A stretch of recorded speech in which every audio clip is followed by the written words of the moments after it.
Hello! In this video, we have new display modules for your Tajima.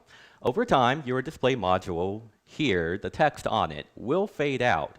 There's nothing you can do. And when it gets dark enough, you can't do anything anymore. But if you buy a new one, you can replace it, and your Tajima will be good as new again. And here's a closer view of it. Let me take it out. We have seen this part in hundreds of Tajimas. It should be good for all of them. Here you go. It replaces part number FC20X1SA, or it replaces part number M20MD07A. And now for a demonstration. This is the original display module in a Tajima TEHX.